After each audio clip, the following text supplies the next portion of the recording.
लगभग 150 साल पहले की बात है। ढोलकपुर गांव के एक कोने में एक परिवार रहता था। उस परिवार में था पीहू, उसका बड़े भाई साहुर और उनके मम्मी पापा। एक सुबह पीहू और साहुर घर के बाहर खेल रहे थे और अंदर उनकी मम्मी किचन में खाना बना रही थी। वो थोड़ी जल्दी में थी और तभी अचानक उनके कपड़ों में आग लग जाती है। वो चीख चीख के चिल्लाने लगती हैं। पीहू और साहुर मम्मी की चीख सुनकर भागकर अंदर आते हैं और जैसे ही मम्मी को जलते हुए देखते हैं वो चिल्लाते हैं, पापा जल्दी आओ पापा। पापा भागकर आते हैं, लेकिन मम्मी को बचाने के लिए जैसे ही हाथ बढ़ाते हैं उनके कपड़ों में भी आग पकड़ लेती है और कुछ ही सेकंड्स में दोनों जलकर राख हो गए। पीहू और साहुर सिर्फ देखते रह गए, जैसे पूरी दुनिया ही खत्म हो गई हो। अब पीहू घर में अकेली रहने लगी और साहुर हर दिन खेतों में काम करता, सिर्फ इसलिए ताकि उसकी बहन भूख से ना रहे। एक पूर्णिमा की रात थी।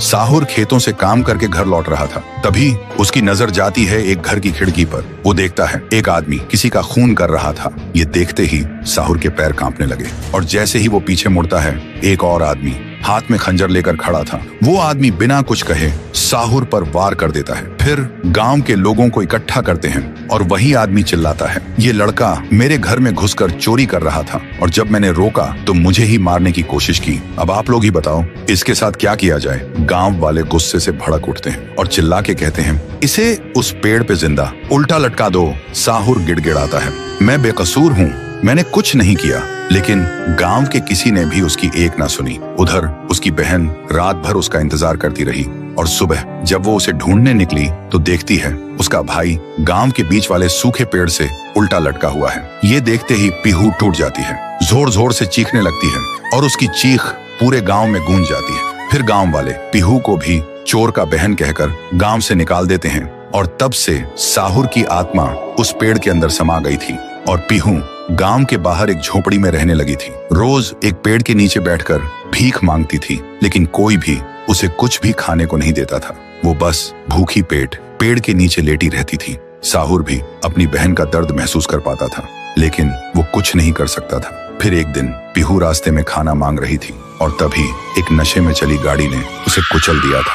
तब से पीहू एक भूखी आत्मा बन गई जो हर गांव में भटकती थी, सिर्फ एक ही बात कहकर, मुझे भूख लगी है। ये सब याद करते ही तुंग तुंग तुंग साहुर की आंखों से आंसू टपकने लगते हैं और तभी भैया भैया भैया। बहन की चीख सुनते ही साहुर बिना कुछ सोचे सूखे पेड़ के अंदर से निकलता है और सीधा उस आवाज की तरफ चल पड़ता है। उधर शांतिपुर गांव में रात के अंधेरे में लोगों में अफरा तफरी मच गया था। गुड़िया अब एक विशाल रूप ले चुकी थी, पूरे गांव में तांडव मचा रही थी, लोगों को पैर से कुचल रही थी। हर तरफ सिर्फ लोगों की चीख गूंज रही थी।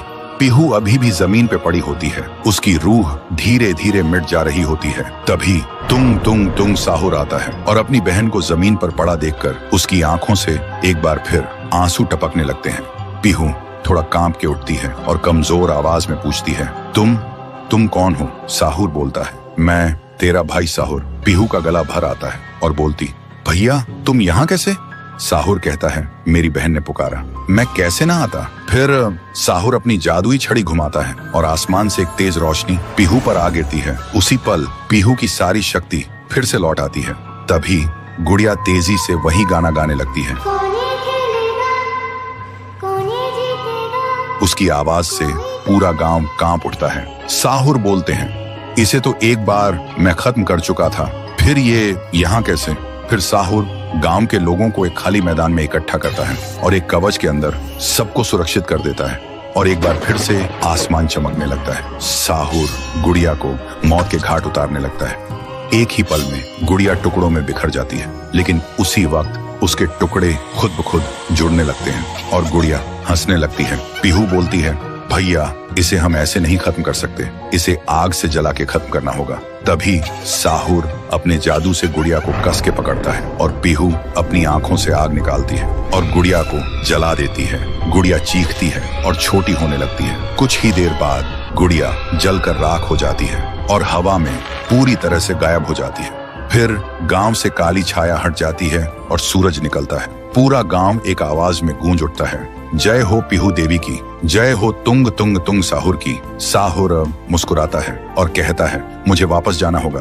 पीहू भी आंखों में आंसू लेकर गांव वालों को अलविदा कहती है और एक रोशनी के साथ दोनों हवा में गायब हो जाते हैं। अब गांव वालों की आंखों में सिर्फ एक ही चीज थी, पीहू और साहुर की याद और खुशी के आंसू। तब से शांतिपुर में एक बार फिर से शांति लौट आई थी। तो दोस्तों, क्या तुम सब पीहू और तुंग तुंग तुंग साहुर को आगे भी एक सुपर हीरो के रूप में देखना चाहते हो? अगर चाहते हो तो इस वीडियो को 3 लाख लाइक्स कराओ और कमेंट में लिखो आगे भी चाहिए।